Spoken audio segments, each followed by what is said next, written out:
Welcome back to Ultimate Potential, a mental health podcast. I'm Tony. And I'm Craig. And we are here with Dr. Joshua Cluff of Clearview Psychological Testing.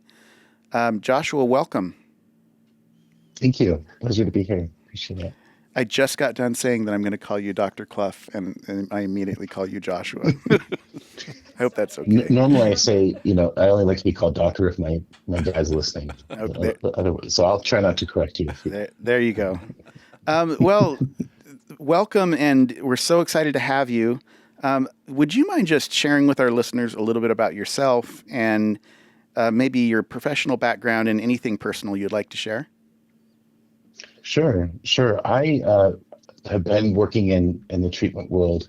It makes my heart flutter when I say it because it doesn't seem like it's been that long. Or I'm certainly not that old. For 31 years, I just did the math, and I found my way into this work like a lot of people who work in the treatment world through wilderness therapy, and in 1994 when I was just 19 years old, and I've done kind of a grand tour of roles and positions in the treatment world before ending quite solidly on assessment. And I started Clearview.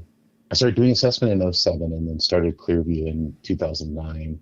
And I've taken a couple of breaks to do different work, but I'm just in love with assessment, and I just always run right back after a very short period of time. And I can talk more about this, but I'd like to say that I came to assessment as probably the least likely person in my cohort in graduate school to be considered as having ever done assessment. I think that there's something that's special about that fact that this is not what I ever intended or saw myself doing. But it's hard for me to even describe how much I love and how much of a mission and how much of it, kind of my life's purpose is wrapped around this particular work. Again, unusual for somebody who I'm certain would have been the least likely to ever do it. So that's great. You've been using the word assessment now, I think 5 times, just since you were describing what you do. What is the difference, or what is it the same, or synonyms? What is psychological testing, or what is assessment? Can you just kind of, from a professional standpoint, shortly describe that, and then also tell us why it is important? Sure. I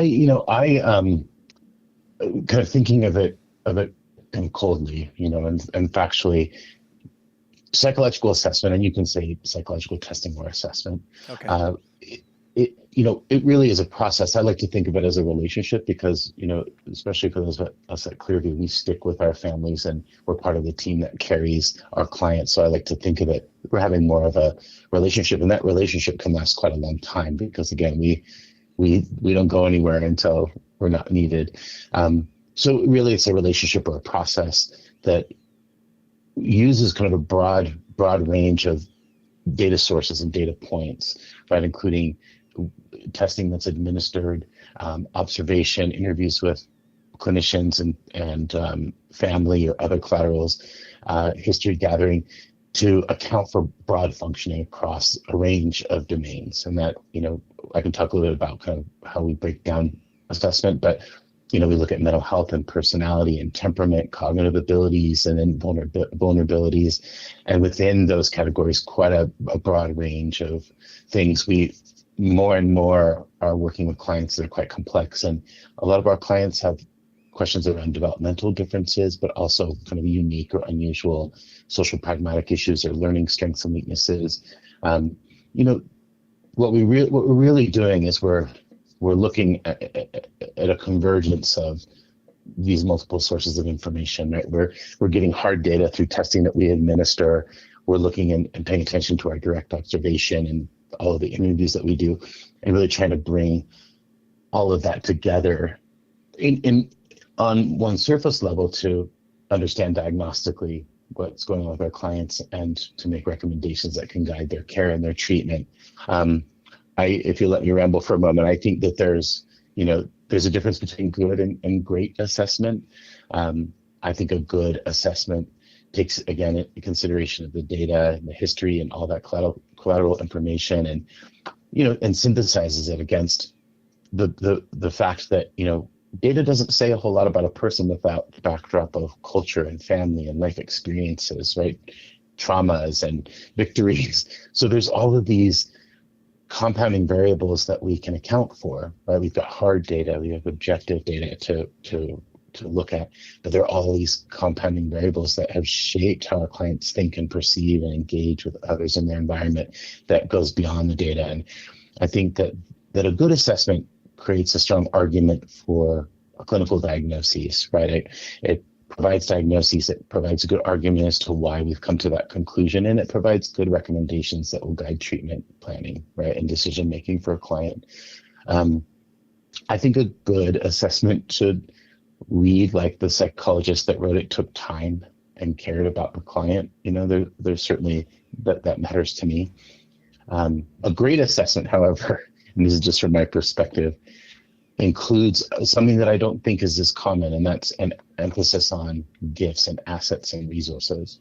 When I read a great assessment, I know that the psychologist cared for the client, and as a reader, I feel like I know as much as I can about what they're going through, and the person, not just the diagnosis, not just the issues, shines through and is seen. And there's times I read a report, and I'm like, I feel like I know as much as I can about what that person's going through, and there's something really special about that.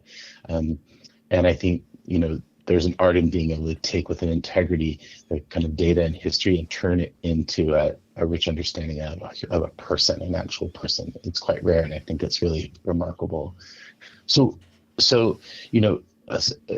you'll see that range. I'm always touched at just how wide the range is as far as what is an assessment, right? You can get 5 pages that are very diagnostic, very linear, or you can get longer reports that include more of a therapeutic narrative and even address things like family systems.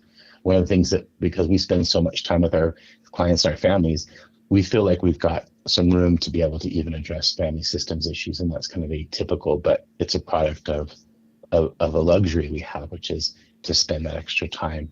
I think that one other thing I would say is that assessment serves to complement therapeutic process. When I was a therapist, I really missed the insights that assessment was able to bring to me in doing my work with my clients.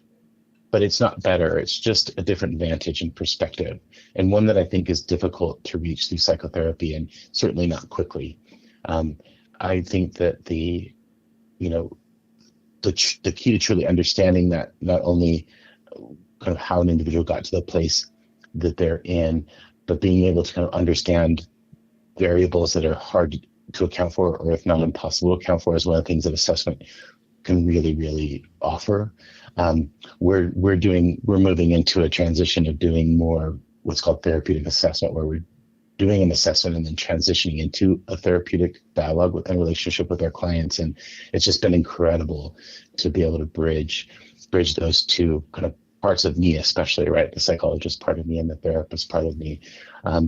I think that when assessment is doing what it has the potential to be able to do, I think it becomes bigger than what I learned to be the standard of care, which is to write a brief report with a little bit of history, a lot of diagnostic and pathological language, recommendations, and then I learned to hand it to the family and run away, right? And not necessarily stick around and be a part of that process. So, obviously, I really love assessment, but there are times when I read assessments and it feels like art. It feels wonderful, and so if you mind if I throw in one quick thing? Yeah, sure.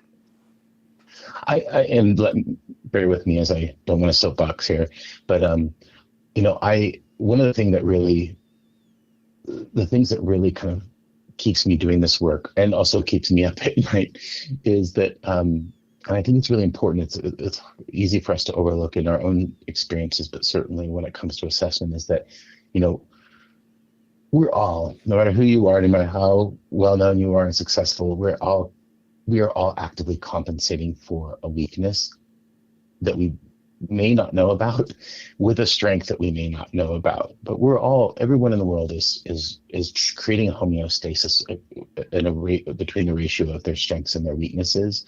I always tell parents, I'm like, every parent's excited to see a really high cognitive score for their client. And, we get really excited when we see nice, stable, steady. I would love to see someone who's solidly in the average range versus someone who has really high scores, because we all know that person who has, genius IQ in some aspects, but doesn't know how to tie their shoes, right? Or talk to a girl. Right. And so there's something to be said about that. And there aren't many of us that are able to maintain this beautiful homeostasis. And we call that clearly we call that a secret struggle. And a lot of our clients that come to us have been wrestling for a long time with this secret struggle. And, the surface presentation can be incredibly misleading. And, a lot of times we fall into a cycle of reacting versus responding to what's really happening for us. And it's hard to break out or even know what you're trying to break out of if you don't understand what it is that are your struggles, or even really what are your strengths, right? And I would just add, one of the things that I tell families when I'm working with them is that,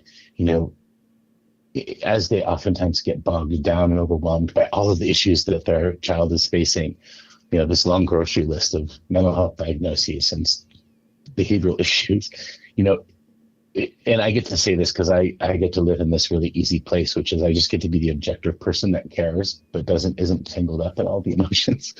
But, prognosis is really it's quite simple. It's really not about the severity of the issues, right? It's about this ratio of those issues against the assets and the resources and the protective factors that we have. And so when I stand on my soapbox and say, strengths are just as important as understanding the pathology and the weaknesses, I really say that because, that's what really tells us the person's potential to do well. If you have a lot of issues and you have a whole lot of resources, that's different than having a lot of issues and not having the resources that you need. And as you two know, we do better in life when we strengthen our strengths and when we quote unquote fix our issues, right? Or what's broken about us. And I think so many of our clients get stuck on the counting down and counting away the issues. And we don't really have that orientation. I have a doctorate in pathologizing people. I didn't get a lot of training in helping them connect with and understand their assets. And so I think that's a big part of what great assessment can bring and can do for the therapeutic process, but also for our clients, if that makes sense. Yeah. I'd like to share just a little personal experience. So, well, first of all, the 7 habits, Covey's 7 habits, there's one that's called begin with the end in mind. And I'll never forget the metaphor he uses. He said, you don't want to get halfway up the ladder just to find that the ladder's leaning against the wrong wall. And as a therapist, Craig and I, we've seen this many, many times where you think it's one thing, you think it's substance use, but it ends up being a low processing speed. Or you think it's processing, but it ends up being trauma. Or you think it's trauma, but it actually has more to do with, the brain chemistry. And, or they're on the spectrum. And it can get so muddled. And so many symptoms, when you put them together and you mix them up in a bowl, it's just, the waters get so muddied, it's hard to see clearly. I often think of it like a snow globe where, somebody picks it up and shakes it up and all this stuff is swirling around. And what a really skilled psychological tester will do is be able to come in and help all of that white noise settle and be able to see the child or the person clearly. So my son, he was really struggling in school. This is his junior year. Really struggling with a lot of different things. And we were seeing him getting a little worse every week and every month, not a little better. And I was doing everything I knew how to do. And I had him in therapy and I was, trying to be the good parent, and he was using medication, and it seemed like nothing was quite working. And one day my wife and I were like, I don't think we clearly know. I don't think we know what's going on with our son. Like, what if there's this, what you said, a secret struggle? What if there's something, a big piece of the puzzle is just missing? So I called Dr. Cluff. I asked around to people I cared about and people that I respected. I said, can you point me to the most talented, tester around? And they truly, don't want you to get a big ego here, Dr. Cluff, but they pointed us toward Clearview, and they pointed us toward you and your team. So they came and they did testing with my son. It took several hours over about 3 days. And my son actually enjoyed it. He really connected with the tester, and he found it to be kind of fun. A lot of it felt like a cognitive kind of a game. And, there's a lot of things, I think, in testing that it's not like you're sitting down doing a math test, right? And then, we wait a couple of weeks, and after all of this, we get a report. And not just a report, but Dr. Cluff sat down with us and talked us through everything that was found. And this report is about 30 pages long, and it read like it was like an owner's manual for this child. It was like, hey, here is this child. Here are all of his strengths. These are the superpowers. And then here are some struggles and some challenges. Here's what's going on with intelligence. Here's what's going on with processing speed, working memory. Here's what's going on with some stuff in the past that's affecting him to this day. Here's what's going on with his mood, and here's how we think all of these pieces interact with each other to create this picture of who this young man is. I found it to be incredibly important, and I wish I had done it sooner, because you ever, they say ignorance is bliss. Well, I just don't want to know. Well, when you're dealing with your child's life, you want to know what you're dealing with, even if it's scary, right? You want to know what you're dealing with, and that's exactly what we got. So I remember sitting down with my child, and he was like, "Well, I want to know what happened? Like what's going on with me?" So we talked through it. And the great thing is I was able to talk to him about these challenges, and he's like, "Oh, wow, that's why I struggle so much with school, or that's why, these kinds of situations are so overwhelming to me." But not only that, I was able to bring out these super strengths. I'm like, "Look at this. You're exceptionally sensitive. You're exceptionally good with people." As I talked through these things, he was just glowing, and he walked out of the room like, he got, 2 or 3 diagnoses, but he walked out of the room 6 inches off the ground feeling like a superhero. and what's happened, now that's maybe 7 years ago that happened. And since then, this child has, he's a young adult now, and he's actually in the helping profession. He works with youth who are struggling. And he's actually been able to use these strengths and these superpowers that were identified and to compensate for a lot of these challenges that have essentially kind of resolved them. And he's this high-functioning, happy person. And a lot of that goes back, I think, to understanding what the testing said so that we could get him the right kind of help, and we could help him see himself clearly as well. So that's my story. And I hope our listeners hear that and maybe understand the need to start right and to start with a really good idea of what we're dealing with. So, Joshua, I just wanted to, maybe you don't need to make comments about that because I don't want to put you in a position where you feel like you're sharing anything. But I am wondering if you could talk a little bit about, we get this testing, and there's always the question of, how accurate is this? Is this just like the best guess, or how do we know if it's accurate? Can you talk a little bit about that? You bring up something that resonates with me a lot. And by the way, I remember that like it was yesterday, and it was 7 years ago. And I again, as I mentioned with the 30-year thing, I don't know how the time goes so quickly, but I remember it like it was yesterday, and it was a that captured so much of what I love most about assessment.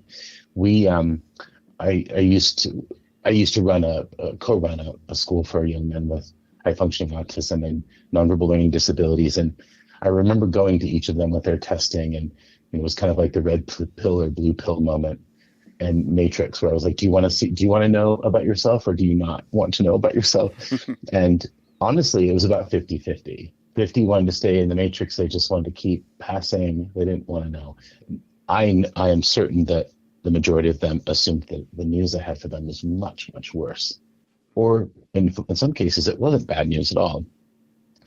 The half that did, it was, and I wish I had done something with this. I wish we had conducted a study and documented it. But those clients with a great predictability were able to accomplish kind of two things that I think are really important and were important for them. One is to understand themselves more holistically as having strengths and weaknesses, and being able to take a matter-of-fact approach.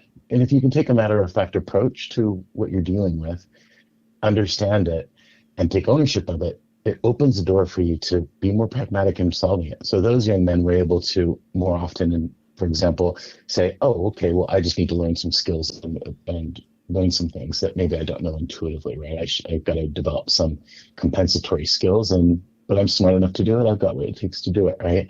The thing that I didn't expect, that I think was really the most powerful piece, is that, a lot of these young men had spent their whole lives assuming much worse. They had been focused on the negative. They had been stuck in that awful delusional fallacy of comparing their perceived weaknesses with the perceived strengths of others. And a lot of them felt broken and inferior.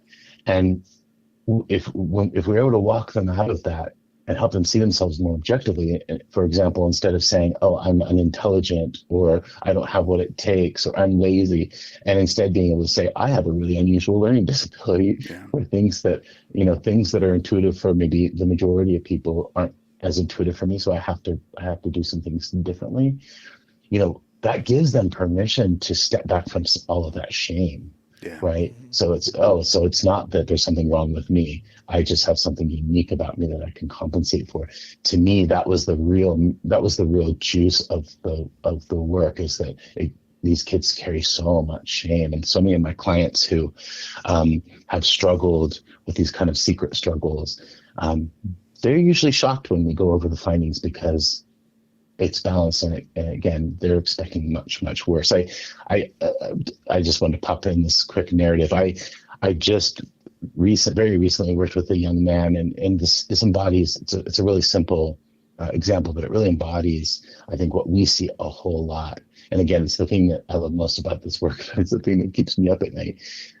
We worked with this young man who was suspected to have mild dyslexia, and he grew up with well-meaning parents, but both Ivy League educated, and he was the square peg in the round hole. He just couldn't keep up academically because the dyslexia was assumed to be mild. The problem was that he was lazy, and he was unable to find enough grit and apply himself and just do the work, right? Do the homework, make it work.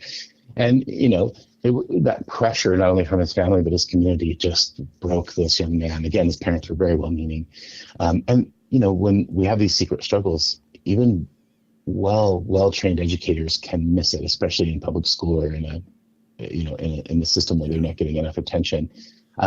But this young man was just chronically avoidant, almost to the point of having an avoidant personality disorder, and anxious and defeated. Really saw himself as this failure with no prospects, and was self-sabotaging left and right. He was in a program where he got a lot of great care, and I went in to test him and found out that he had really complex dyslexia, quite severe and hard to catch. And I don't know if either of you have read lately on dyslexia, but we're really on the tip of an iceberg of understanding dyslexia, not even as a learning disability, but really as perhaps a neurotype. And there's a book called The Dyslexic Advantage that I cannot recommend enough. I'm about to finish my second read through it, and it's just fantastic. And dyslexics they were probably at the top of the food chain before we all decided to create paper and turn everything two-dimensional, because one of the strengths that comes with being dyslexic for most dyslexic individuals is a profound ability to navigate the third dimension, to work three-dimensionally, and to understand perspective. And to, they make great, for example, graphic designers, although they may not be able to write a letter, right? So there's some interesting visual spatial strengths, and spatial in particular. So this young man, unfortunately, he was working with a program that really supported and nurtured him around this, got into a trade program at a community college and started doing learning about welding and fabrication. And this guy, he could fabricate something just holding it in his brain. He didn't take measurements. He didn't do a CAD drawing. He could just see it and produce it like a 3D printer. He was just incredibly gifted. And here's this young man who was sitting in, again, the two-dimensional world, doing his math paperwork and just failing and failing, certain that he was of no use to the world. It was that bad for him, and he really saw himself as having nothing to bring. And then his narrative flipped, right? His script flipped, and he realized that a big part of it was just owning the fact that he's been this poor round peg living in the square hole world. The other side of that was to give himself some space, allow himself to divorce from some of all of that baggage and that shame that he's carried. And what happened is he moved from the bottom of the heap to the very top once he found where his strengths and resources aligned, and they were precocious, right? So, and we've seen that we see those constantly. These clients who they're not aligned, their strengths aren't aligned with their path and their trajectory. And it's one of the things that I don't know how we can do with to some degree with that assessment. I don't think we would have found that through any other kind of process. So it's obviously I'm very biased and I love assessment, but it's those kind of moments where it feels like it's such an important gift to be able to bring, and again to complement with the therapeutic process. It's not a replacement. It's not better. It's just it really is kind of the left hand to the right hand of therapy, and I think they really belong together as much as possible. So it's wonderful when we get those opportunities to work that closely and to see that through. Our listeners may or may not know that we've been the recipient of your talents, Dr. Cluff. Like I don't know how many students who end up coming to our school, our treatment center, that have had their assessment done by you, by your team, over the years. And we've just been, obviously, we're impressed, or we wouldn't have invited you onto this show. But my question is this. We have a very specialty residential placement type preliminary assessment. Age groups, genders. Can you help with adults? Can you help with, do you ever get asked to do just a portion of an assessment rather than a full assessment? And can you just describe a little bit about what you do and the limits of what you don't do, so that people will know if they should contact you or not? Sure. And and thank you, by the way. That's very, very kind of you. I appreciate that. I'm gonna start a little bit out of order. I got to a point quite early in my practice. First of all, being lonely. The only people that understood what I was going through were competitors or people that didn't do this strange job that I do.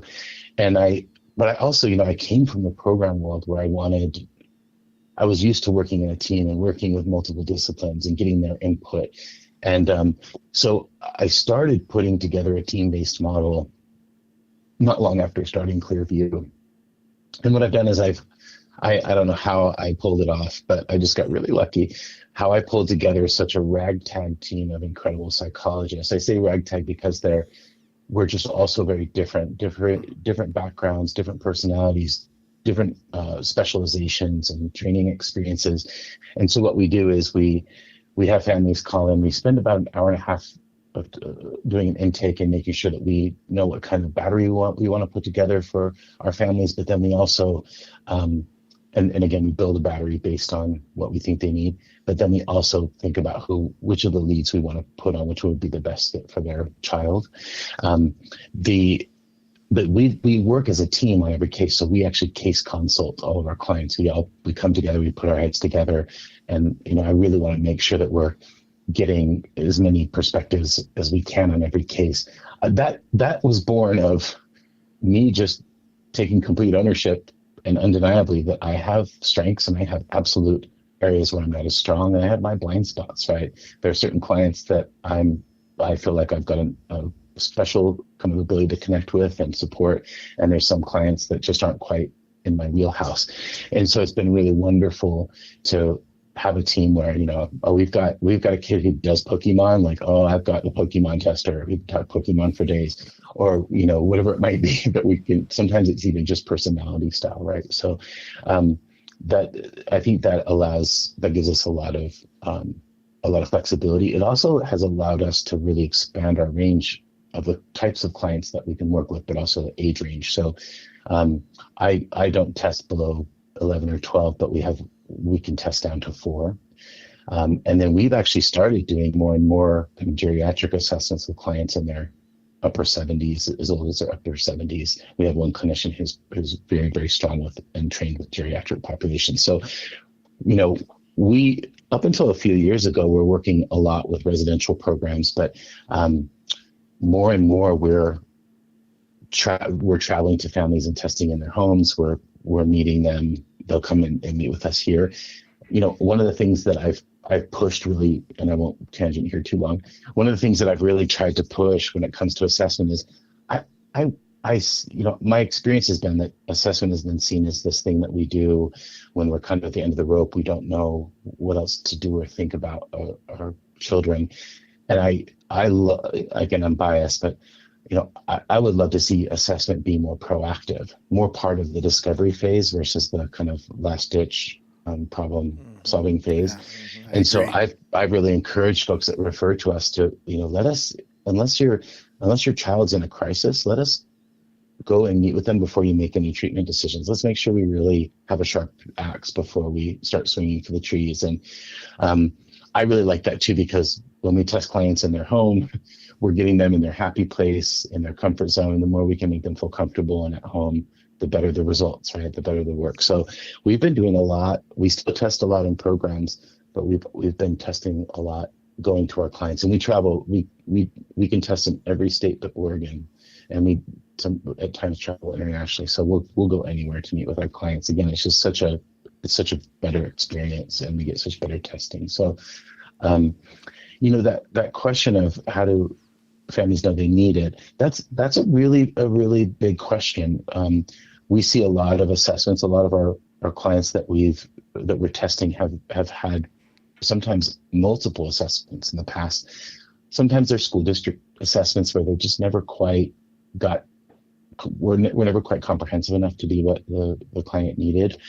We sometimes get really good assessments that were not written in a language that the families can understand, or they weren't, the findings weren't kind of processed by the tester. I get plenty of families who are like, oh, we've got this really great assessment. We have no idea what it says or what to do with it. And then there's times where I read a really good assessment and I'm like, I know the psychologist is good. I know that they intended to do well, but I can tell that they just didn't have the time. They didn't put quite the time it deserved. And I think that, you can look at something and say, okay, this is bad. But, one of the things that we do when we have a family come in and we do an intake is we look through all that past testing. I don't want to give clients testing that they don't need, but I certainly don't want to miss the chance to give them testing they do. So we do, very often we'll do modifications. Sometimes we'll get, we just put together a battery yesterday of a client who has always done well in school. They've had some really good data in the past, so we didn't redo that testing. We kind of focused on their personality and their mental health instead. And then we can create kind of an addendum that will pair with those other assessments or integrate those findings. So we do kind of sometimes patch testing, or, a client may have been tested and then there's a big event and we'll kind of update previous testing. So we're really flexible in that regard. I think testing typically, for lack of better words, expires after 2 to 3 years, especially when kids are younger. That's more and more important. So most of the time, programs or schools are going to request that testing be redone every 2 years or so. I think it can still be difficult to know if it needs to be done. So one of the things that hopefully you might have a consultant, you might have a therapist or a psychologist that that can look over and see what you've got. Again, we sometimes get families who say we desperately need testing, and we're able to help them understand that they don't. One of the things that I will throw out there, and I mean it earnestly, I love it when people call and ask for help navigating what they've got, and it has nothing to do with whether or not they use our service at all. I'm more than happy to support and consult. So, we have quite a few therapists that will send me some testing and say, what the heck am I looking at here? Like, is this good, or do we need more, or is this good enough? And we're always happy to look over that and to consult with families. Again, even if they have no intention of using us, it's just an honor to be able to support that. It's difficult. I think it's really difficult. It can be complicated. So we're happy to help people wade through that. That makes sense. Well, Dr. Cluff, I really hope our listeners have, if anything, to take away from this is that testing isn't something to be procrastinated until the wheels are coming off. Get testing done early on in the process, because if you know what's going on, if you know clearly what's happening, then perhaps you can use some strengths that were unidentified or some weaknesses that were unidentified. Perhaps you can head off some of the problems that are coming down the road. My son, he was tested when he was, I think, 17. And I wish I would have had him tested earlier. That said, I'm so grateful that I didn't wait until he was 21 or 23 to be tested, because there would be so many things that would be crystallized, so many problems that would have become entrenched and crystallized in his personality that just aren't, because we were able to lean the ladder against the right wall as we climbed it. Did you have something to comment there? I was just going to chime in and confess myself. I have two kids, and I had them both tested later than and this is my thing, right? Yeah. I had tested later because I thought I had a good sense of what they were going through, and I will own it 100%. I had them both wrong.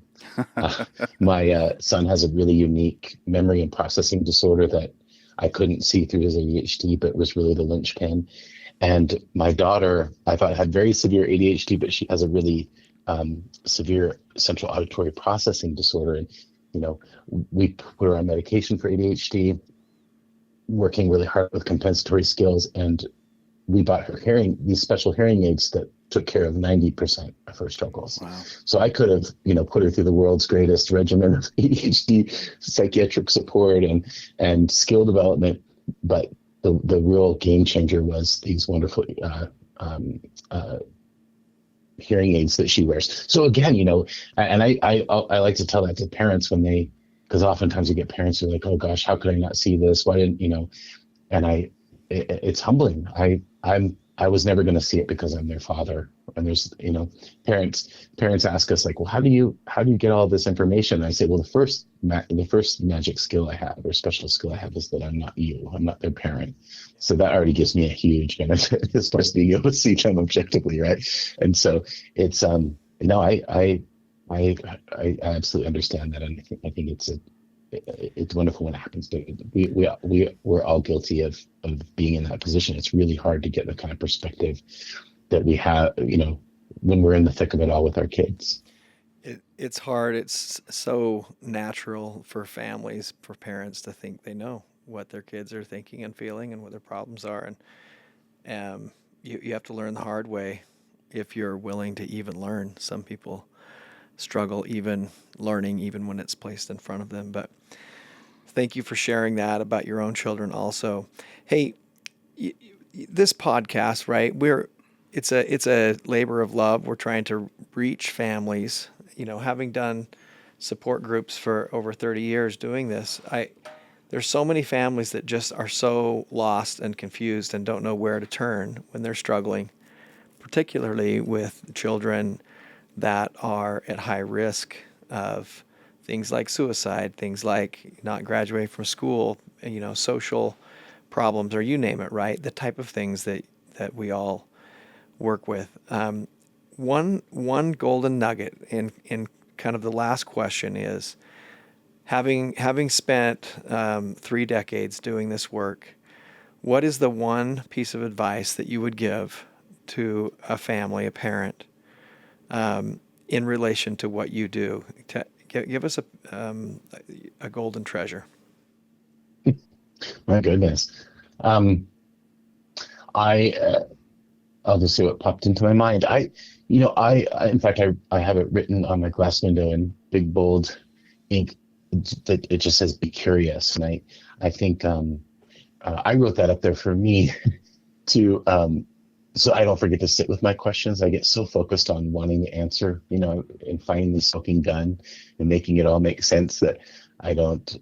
I need to be reminded to step back and be curious, and with that to be patient and allow myself to be okay not knowing, and to wonder, and to also step back from my assumptions. I think if we hold on too much to our assumptions, we don't see past them. They take over the horizon for us, and that's such a model for so much of what not only my clients or our clients, but our families are going through. Right? They're stuck in shame. They're brooding over the mistakes they've made, and they're making all these assumptions about, and typically erroneously, about their strengths and weaknesses. And one of the things that I was encouraged with my families, and I hope families can do as they're going through and entering into this process, is to give themselves, even if it's just a little bit of grace, and to be curious, right? To step back from the stories they've made up about themselves, and to leave room to see themselves and their struggles differently and clearly. And I think that assessment can give that distance. It can give us an opportunity to step back and look at things a bit more objectively, and give ourselves some break and a release. And I find that that's really a powerful experience for our families. But it's also amazing to me how hard it is sometimes for families and for young people who are working with, to give themselves permission to step back from all of the crap, all of the tension, and just allow yourself to be curious about yourself and your life. With that, obviously, the meta message is you might be wrong, and so be open to changing some of the beliefs you have about yourself, if that makes sense. That's fantastic advice, and we appreciate that. I hope everyone's listening closely. Curiosity is fantastic. Hey, this is all going to be printed also, and not just the audio version, but do you have any, like a website or anything, plugs that you want to put in? As our guest, we're allowing you to do shameless marketing or connection here, this last segment. Do you have any, like a book or anything like that you want to do a shout out on? Our website is clearviewpsychologicalservices.com.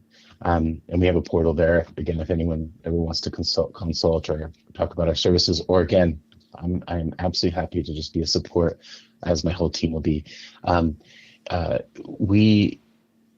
definitely recommend The Dyslexic Advantage. It's a really interesting book.